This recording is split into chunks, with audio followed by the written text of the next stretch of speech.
Matthew says about needing music and music needing us, because I often feel, I think it was something, it's one of those quotes, again, no one ever quite knows who said it, so they always end up saying Frank Zappa said it. And it was about the importance of the genius of the audience. And that when great things happen in musical history, whether that is Mozart or Debussy or Stravinsky or Miles Davis or Bob Dylan, that the audience themselves need to be geniuses to respond to it and react to it, because these are incredibly powerful, new, unusual, unprecedented things, and that the audience needs to be absolutely as much a genius as the musicians, which I guess is that thing about, you know, music needing us. Great music needs us to complete it, to make it exist, to give it its meaning by how we respond to it and how we fold that into our lives.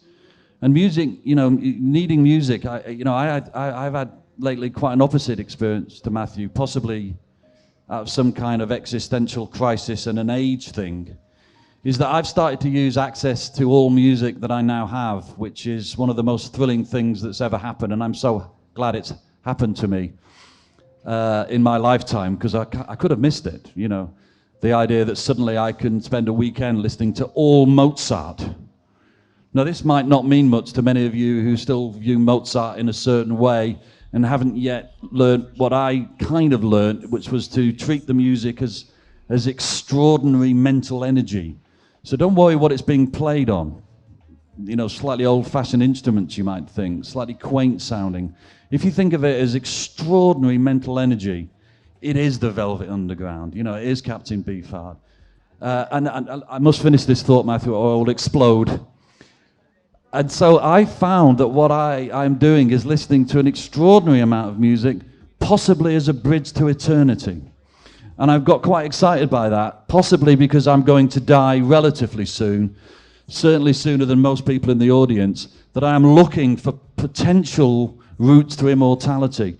I've tried a few others, not quite worked, but music that's going out into outer space and will ultimately signal who we were to other civilizations, which is why I get excited about classical music, because that sounds really like that. You know, you really feel like you're going out into outer space. I'm feeling I'm building a bridge to eternity. And in that sense, that's why I need music. It's comforting, but it's also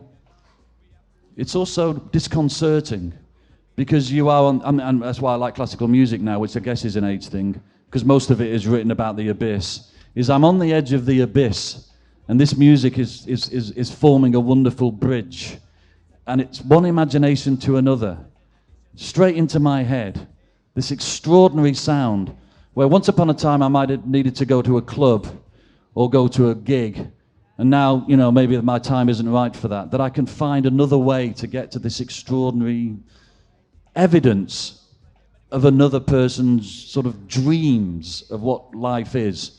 And I kind of think, you know what, I think this might be it. I think this might be carrying me off into eternity.